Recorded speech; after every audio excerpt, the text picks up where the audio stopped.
Today, the latest weapons, coupled with the fighting skill of the American soldier, stand ready, on the alert all over the world to defend this country, you, the American people, against aggression. This is The Big Picture, an official television report to the nation from the United States Army. Now, to show you part of the big picture, here is Sergeant Stuart Queen.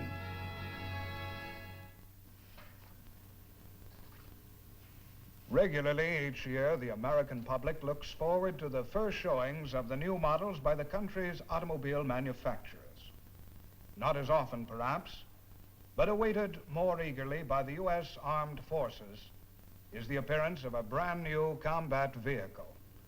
Today's Big Picture tells the inside story from the idea to the fighting weapon of the birth of a tank.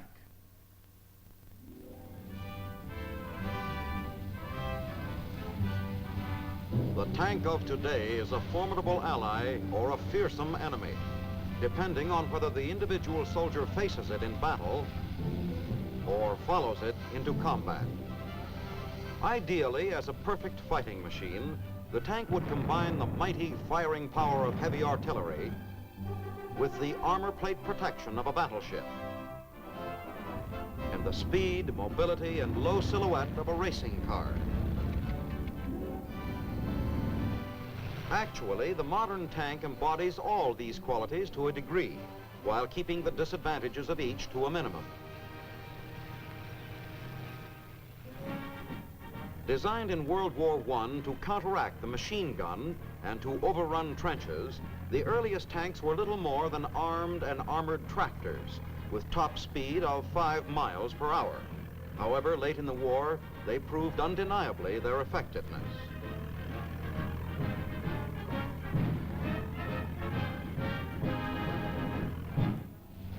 In World War II, U.S. tank men learned many valuable lessons.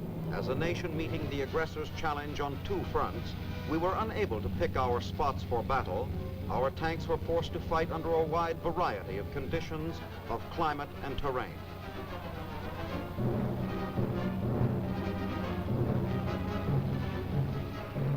Then, in Korea, where rugged hills and mountains kept tanks on roads and riverbeds, their capabilities were restricted, but their mobile, highly accurate firepower was used to good advantage.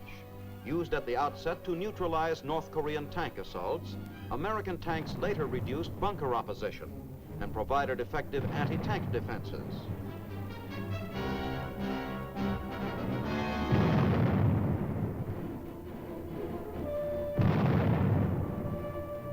In Korea, too, American tanks met head-on and knocked out some of the tank product of the Soviet war machine. American intelligence authorities are well aware of Russia's massive tank production program and of her recent advances in the medium and heavy tank groups.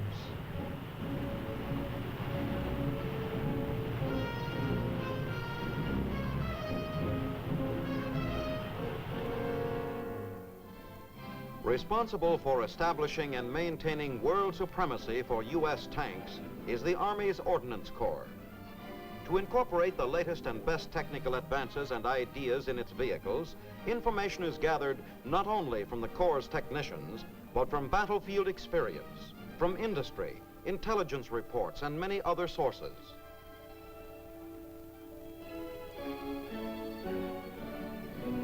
First of many stages in the birth of a tank is the drawing up of the military characteristics of the proposed vehicle, a description of what the tank will be expected to do in battle.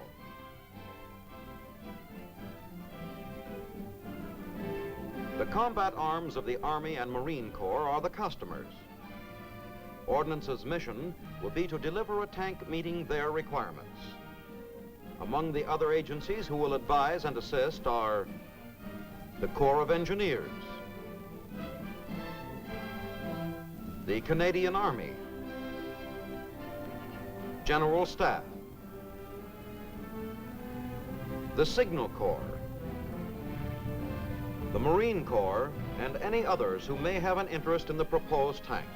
After numerous joint meetings, when every conceivable facet of the new vehicle is discussed and finally agreed upon, the Ordnance Committee minutes are written up. After review and mutual approval, the idea is on the way to reality. Project number T-48.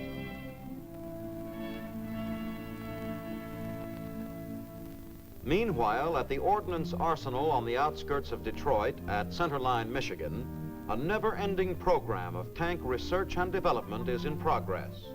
In the modern buildings of the Detroit Arsenal is housed the tank and automotive engineering center of all the armed forces of the United States.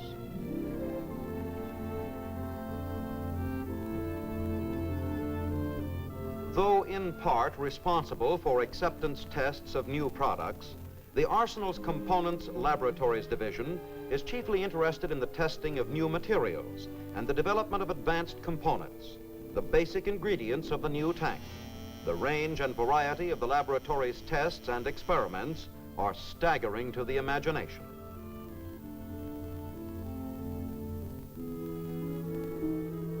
Against future orders, hypothetical engineering and design problems are fed constantly into electronic brains. The answers spell out what actual future field conditions will be in vehicles, like the T-48, which are as yet unborn. To test the tank's final drive gears, a torsion machine exerts pressure up to 1 million inch-pounds.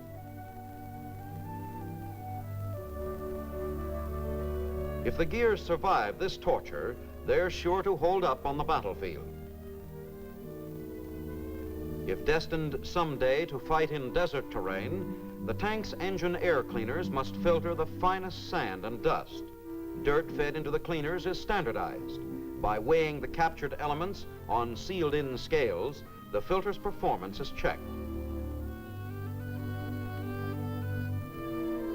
In the fuels and lubricants section of the laboratory, a high-temperature distillation apparatus tells engineers the basic petroleum ingredients in fuels.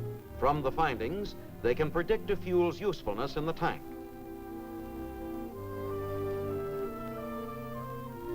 In the battery section, every known brand and model of battery is subjected to extremes of temperature, waterproofness tests, and experiments to determine lifespan. In cell after cell, dynamometers put transmissions and motors through their paces. A single V12 tank engine may develop up to 1,000 horsepower. This would be enough to power 6 or 8 medium-sized passenger cars. The vacuum fusion gas analysis apparatus reveals the strength and toughness of the metals going into the tank shell. The work of the chemistry and welding sections is of special importance because armor protection is one of the primary considerations in a tank. Careful records are kept of every electrode used in an experimental weld. Later, high-velocity shells are fired at the weld itself.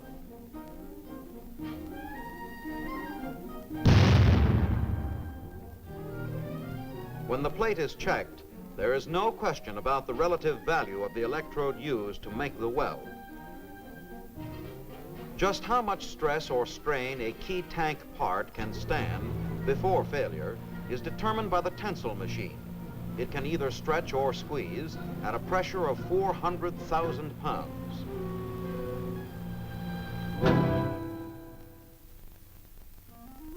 Less weighty but equally important to the tank driver perhaps is the Weisenbeck abrasion machine, which tests in advance the wear and tear he will give his leather seat cover.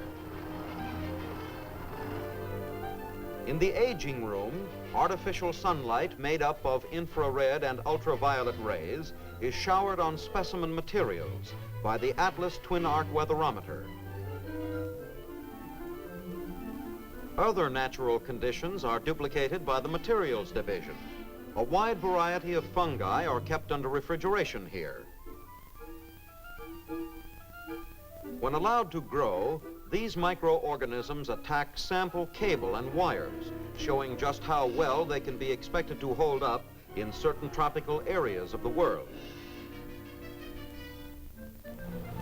Less involved, more monotonous, but equally important in the development of the tank are tests conducted in the tire section, where the tank's road wheels are run on and on and on until defects appear. Gymnasticates, a word peculiar to the Detroit Arsenal's scientists and technicians, describes the actions of the turret tester.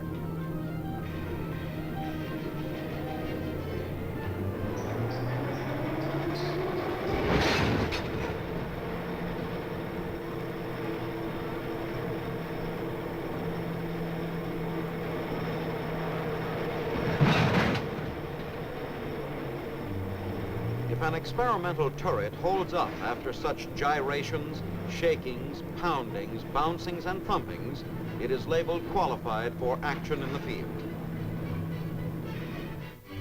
Whatever the findings of such experiments, they are recorded in the special signs and esoteric language of the scientists.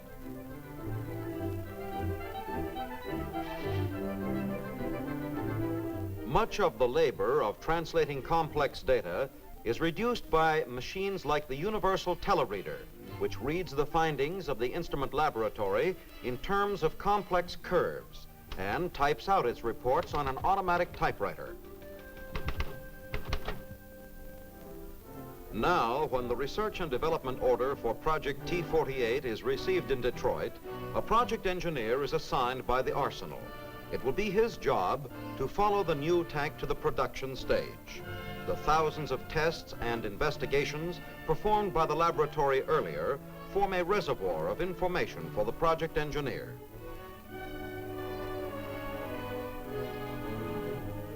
Skilled engineers of long and varied experience in the tank automotive field now compose a drawing in which are portrayed the tank characteristics first envisioned by Continental Army Command and other members of the Joint Committee. From these drawings, expert craftsmen next construct miniature models. Every part is built to scale. From the several models, one or more will be selected for the next stage of development.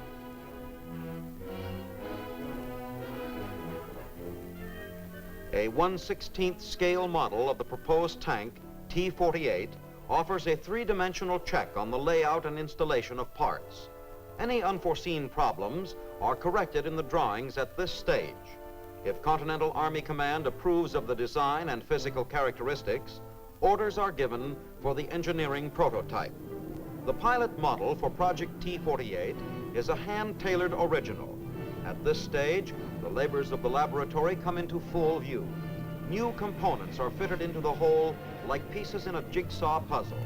When the finishing touches are put on prototype T-48, the new model will be ready for testing, as a whole, for the first time.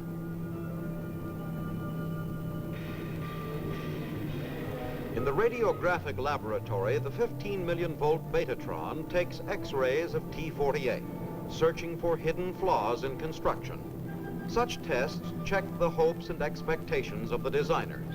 The X-ray photos reveal weaknesses in the tank's parts, just as signs of disease or broken bones are uncovered in the human body. Later, pilot model T-48 is subjected to extreme cold in the low-temperature laboratory. The laboratory is divided into two parts, chill and freezer rooms. When the tank and its four-man crew have been gradually cooled off, they move into the freezer chamber. There, at 65 degrees below zero, performance and reliability of parts will be determined.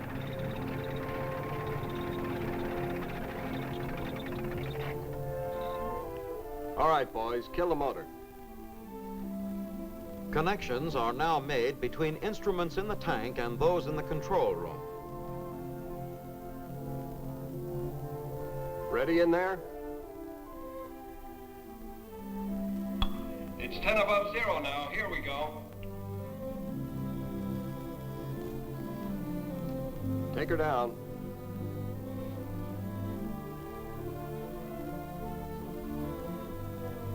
9 above.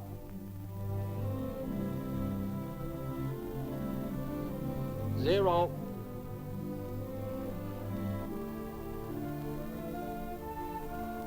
$50 below zero. You lads better get aboard.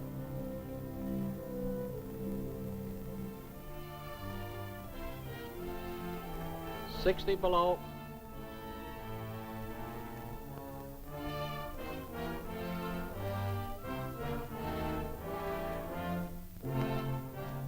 Let me know when it levels off.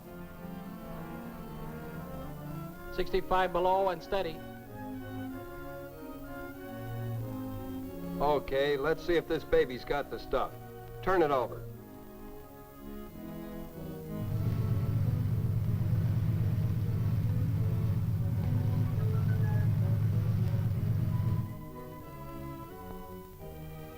Turret.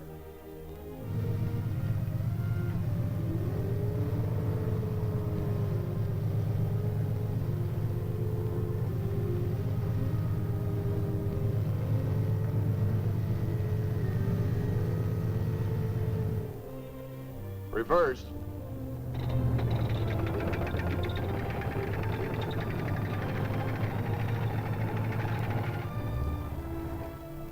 Boys, I think we've got a tank here.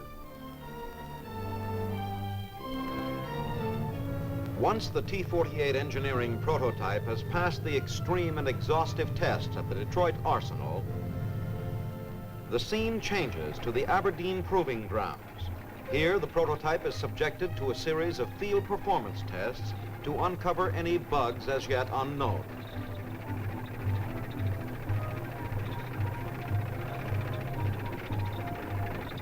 The miles of grueling test track is the most strenuous obstacle course for vehicles ever devised.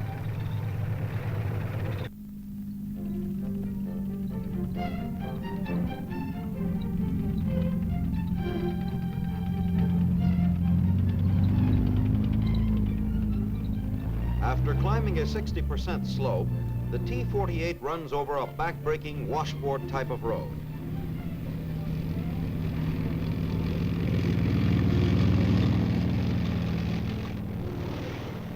Then, for good measure, it is sent splashing into an enormous bathtub to proof its water repellency.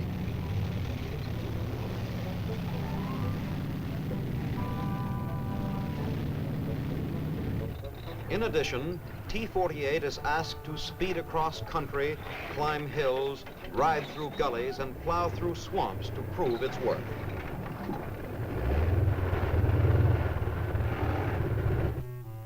Every step of the way, a performance log is kept.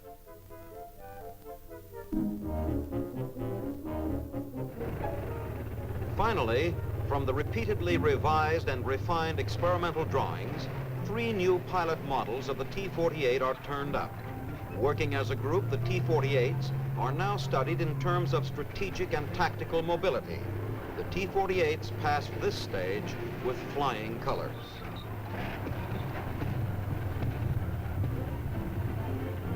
At last, the T-48 is approved for production.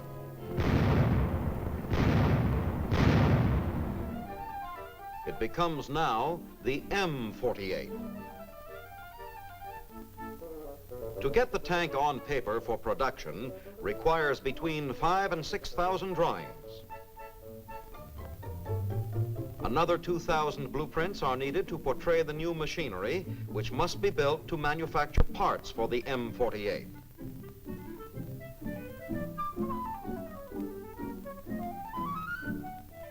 Once the tooling has been accomplished and special machine requirements have been fulfilled, production rolls in the traditional and typically American manner, assembly line mass production. The multiple spindle drill bores and taps all holes in the hull simultaneously. Convertible positioning fixtures in the weld shop make it possible to turn the hulls upside down so that all welding can be done from a standing position. Into the new M48 go approximately 85,000 separate parts. They weigh from ounces to tons each. Once the hull starts along the conveyor belt, in rapid succession are added first the suspension system, steering and shifting controls, the instrument panel, then the final drive, the fuel tanks, followed soon by the ammo frames, and finally the power package. Meanwhile, the turret unit is being assembled in 5 separate stages. Once the gun has been installed, the bore sighting is checked and the traverse tested for hydraulic or electrical failure.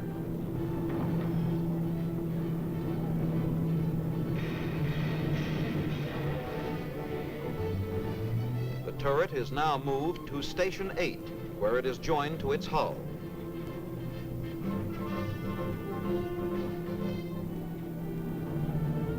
Studying every element going into the new tank are personnel from the Ordnance Tank Automotive Command's new vehicle training school at Detroit's Fort Wayne. It is the mission of this school to train key personnel and instructors in the service of new vehicles, in this case, the M48.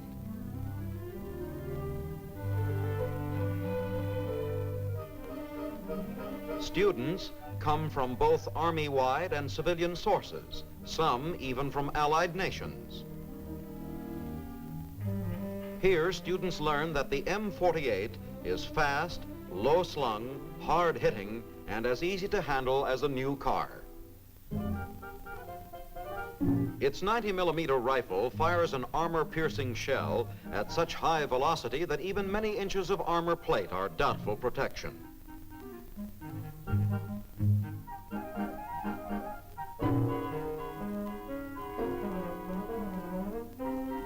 Precision sights combining optical instruments with power controls permit the crew to fire the vital first shot in a tank duel. Sighting is rapid and deadly accurate. The gunner can get on target in a matter of seconds.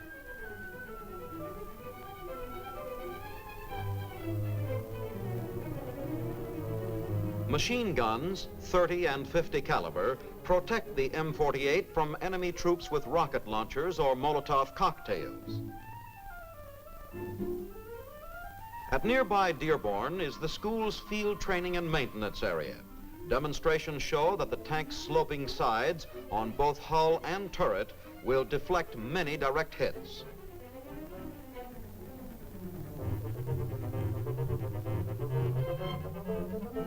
Head on, the hull presents a curving top and bottom meeting at a knife-edge front. After their months-long training cycle at the New Vehicles Training School, the students are qualified instructors in the M48. Some will remain in the zone of the interior to teach, while others will join armored units in Asia or Europe, where they, in turn, will instruct more men to qualify as teachers.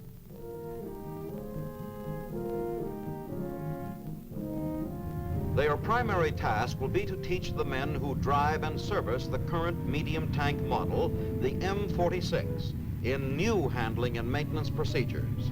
Soon overseas armored units will be receiving the M48, which is vastly superior to the earlier models in every respect. But regardless of how many improvements may be built into a new tank, the combat vehicle's effectiveness in the final analysis depends on the men who man them. To achieve smooth, coordinated performance requires constant training and practice.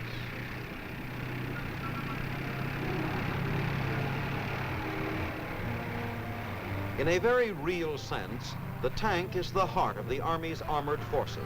Over a period of years, the Ordnance Corps' Detroit Arsenal has developed and refined the principle of a family of vehicles. Take the M48's relatives in the tank family. From the same basic chassis and basic components, like power plant and suspension system, come a whole group of vehicles. The personnel carrier, the cargo carrier,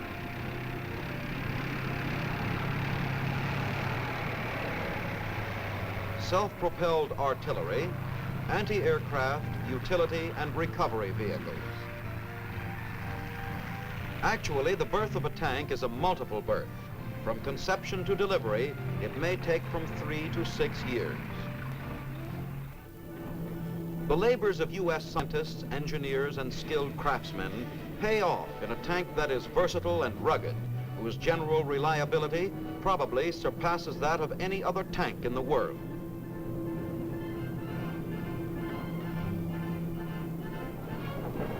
The M48, should it see service in any new conflict, will prove to be an invaluable weapon in America's defense arsenal.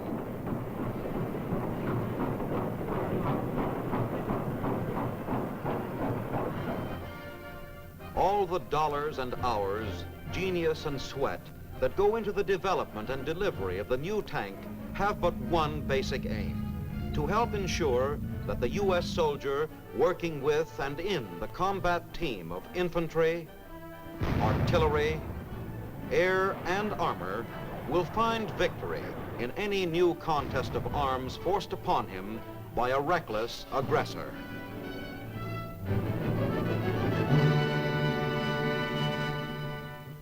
Foresight seems to be the right word to describe the most valuable tool of the men who design and build America's tanks. Their permanent task is to see that our armed forces have the world's best tanks today for use in any emergency tomorrow. Now, this is Sergeant Stuart Queen inviting you to be with us again next week when we will present another look at the big picture. The Big Picture is a weekly television report to the nation on the activities of the Army at home and overseas. Produced by the Signal Corps Pictorial Center. Presented by the United States Army in cooperation with this station. You too can be an important part of the big picture. You can proudly serve with the best equipped, the best trained, the best fighting team in the world today, the United States Army.